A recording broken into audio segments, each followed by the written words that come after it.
all, how heavy is that thing? It's a heavy trophy for sure. It's a heavy trophy. Earlier today, Mike Brown started his press conference talking about the sacrifices that each of you guys made. Can you just share a little bit about that from this season's run? I mean, just willing to do whatever it takes. You know, if it's stats that you're usually used to getting and you're going to have to to sacrifice for this moment, believe in the chaos, you know, and believing that everything that we're building is going to work at the end. And this team has done an amazing job of sacrificing, becoming the epitome of the word. And people like Josh Hart right here and everybody in this team has sacrificed for the betterment of this team. And because of that, we have a chance to accomplish the ultimate goal. How do you feel? You're an Eastern Conference Finals champion. Yeah. You have the opportunity to play in the finals. Yeah. How do you compartmentalize celebrating what has been accomplished, but also looking ahead? I mean, just enjoying the moment, but understanding that tomorrow we got to get back to work. We already all had that conversation on the bench. Me and JB communicated that to everybody. You know, we want to enjoy this moment. You know, you never know what life has in store for us, but what I do know is that this moment's here for us. This moment's here for New York. And I grew up in the area, and for me to be able to see the word hope back in the city, something that's been escaping the city for a long time, and to be part of this team that's reviving that word, it means a lot. Well, Cal, we want you to celebrate, but we also want to see the trophy before you leave. Can you say hi to my mom? Hi, Mom. Thanks, Cal. Congratulations. Appreciate you. All right, guys, thanks. Cat is so easy to root for. Yes. In fact, the whole group is a part of this that makes this even more special.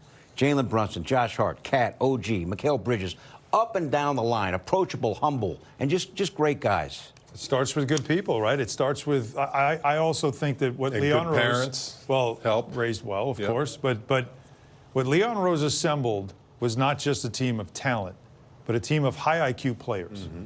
Pieces that fit, and you could just see it was a very methodical approach and what he knew he needed. And it started with something that when we did all these shows all these years, and I kept saying point guard, point guard, point guard. Yeah.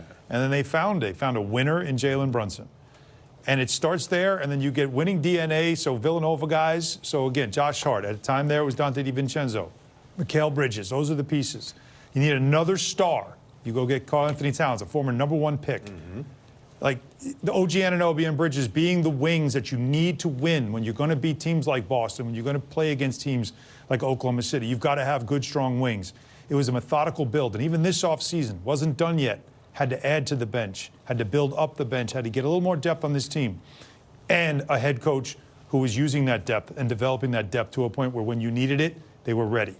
Yeah. This has been a methodical build. Leon Rose has started. And now it's a team that's in the NBA Finals 6 years after he took over. Well, how about that? And how about the power of, and you know this, when you played, look, you were a good player when you played.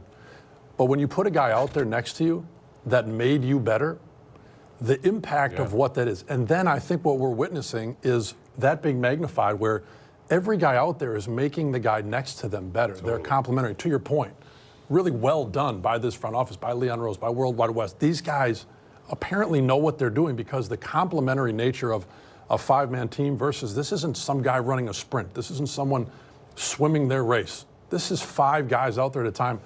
And when there's a complementary nature and they're raising each other's level and they're inspiring each other and they fit skill set-wise, I'm not sure how else you could possibly have an 11-game winning streak in the playoffs like we've witnessed unless that was the case, unlike any time we've ever seen in NBA history. And so it's been fun to watch, but it is the power to me of team sports at its finest when the guys next to you are making you better. And I think another thing that's so impressive is this is the first-year head coach, too. Right. Normally, this takes a little bit of time to develop this kind of chemistry in a locker room with your guys. But, you know, Coach Brown, a good job of, as the team hit their highs in the regular season, then hit their lows, they kind of learned from each ups and downs. And by the playoff time, remember, down 2-1, it was getting a little dicey and a little hairy for everyone, players and coaches included. And this team had that bond and that connection to come out of that tough time. And we're seeing a really, really connected, strong team. And I just really believe in this team because I know they know their work isn't done. That's the biggest thing. You heard OG say it to us. It was the first thing he said. They've accomplished a lot. The fans are pumped. We're pumped. We haven't seen this in however long, since '99.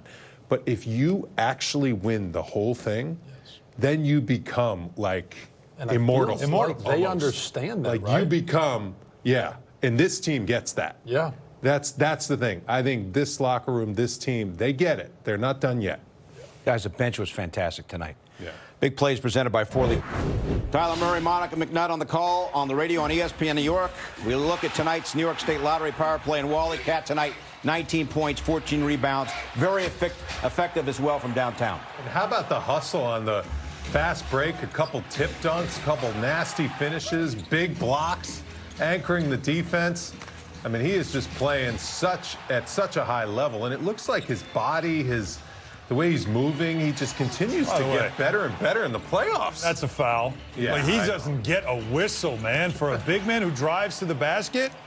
Like, we celebrate the win, but let's just keep it. Look, I mean, he's getting hit. Look at that. Come on, They didn't call a foul on that? Cat and he plays through it now. Like, I'll give him this, too, because early in the season it frustrated him. Yeah. He's playing through it. He said, all right, you're not going to call it, forget it. I'm going right through you. And that's, I think, a lot of things turned for this team when he dialed it up, right? Like, everything turned when Karl Anthony Towns locked in, got dialed up. Well, you mentioned his defense. That has been a big part of the story as well. So, he has been such a big part of what this team has done, and the records that they have set, they don't do without him. And I don't think he's getting enough credit for what he's doing. Obviously, we're talking about the assists and the score, but when you think about a stretch five, what a stretch five means in this day and age, to have a big guy that, if he spaces, doesn't matter if he makes the shots or not, he's willing to facilitate, find guys. He can also put the ball on the floor and attack. But if he just spaces the floor because of the threat that he is, you've seen it this entire series especially.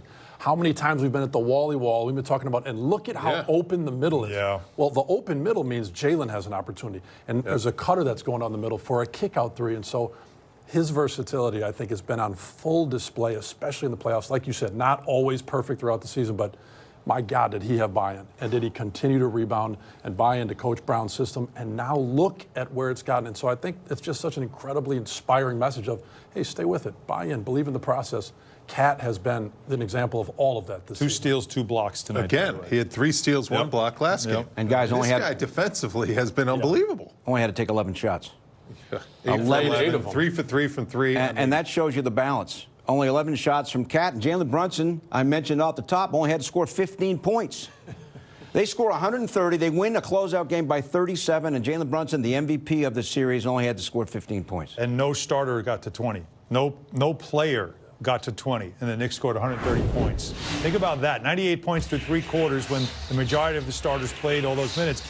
No one had to get to 20. If that's not balance and sharing the basketball, I don't know what is. But that's what that was, and Jalen should have dunked that. I'm gonna leave that. I'm gonna pass that to you, Steve He just Novak. tweaked his knee the possession before. Lay off him. You know the bench was looking at him like, "Come on, do it." But he made some tough shots. Hey, early. Novak wouldn't have dunked it. Hey, listen, somebody let him know Shots fired. that the tallest guy not to dunk in NBA history, it's already taken. You're never going to be taller than me, Jalen, but there's apparently it's good enough to win some trophies, to win some awards. MVP. Patrick Ewing handing it to him. Clyde there as well. And the MVP of the Eastern Conference Finals. And the numbers here, and I'll tell you what, guys, his 4th quarter in game 1, 15 points, and he just was shredding the Cavs defense, turned that game, and then 14 assists in game 2, 30 points in game 3. Great point. He did everything that was needed to win. What's amazing to me, and you guys, the ex-players, he always does what is necessary for that night. And in game 2, he needed to pass. Josh Hart was going wild with the 3, and Brunson had a career-high assists. Steve, Wally with 14 in game 2. And Brunson didn't shoot the 3 great in this series. It didn't matter. He can still get himself to 30. He can score whenever he wants in the paint. When he gets around the rim, he's just such a gifted player and scorer. He's just, I'm telling you, his leadership, along with Mike Brown's leadership in that locker room, I mean, if you can't get on board in that locker room around those 2 guys as your leaders, like, it doesn't get any better than that. From a player and a coach perspective, those 2 guys as your captains and the guys leading the charge, you can see they have really galvanized that locker room, and all the players are excited to get into the finals now and try to pull off something that hasn't been done for a long time, since '73 here in New York. And don't forget about the intangible qualities that Josh Hart possesses. On the winner. court, off the court, Another winner, 11 another rebounds tonight, and he's standing by in Cleveland with Monica McNutt. Josh, even though you guys had a 3-0 lead, you all said the job wasn't done. It is now done. How much do you celebrate versus how much do you look ahead? We can celebrate for the night, but then after that, it's right back into getting refocused, obviously recovery, and watch this. You know, there's a heck of a battle out west, so we gotta, watch that and come prepared. The way that you guys played since April 23rd, minus the 2 losses to Atlanta, it was another level. What allowed you guys to get there? I just think the selflessness. We got high character guys that are willing to sacrifice for each other. When you got guys that do that, the sky's the limit. At a point in this run, did y'all know this was possible? I don't know. That's for y'all to think about. We're trying to take it one game at a time. I know it sounds cliche, it sounds old, but that's really what we're doing. Because if you don't do that, you look forward, you lose where you are in the present, and that's when you drop games, you lose games, and now you're not where you want to be. Well, Josh, I hope you enjoy the celebration. We'll see you in the next round. Appreciate it. Well, the finals, excuse me. How does that sound? Man, it sounds great. Glory to God. Glory to God, that's all. Thanks, Josh. Their approach has been immaculate. The execution has been perfect. Hart tonight, guys. Only scored 6 points, but Allen 11 boards and 6 assists. The 11 boards, right? So you have that. You have Towns is 14.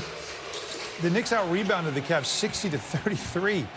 That's an incredible number. And Josh Hart, as we know, whatever's needed today, that's what he does. He had to score in game 2, and he did that, knocking down shots. This was a big rebound, extra effort, 50-50 balls, right? That's a big part of what he does.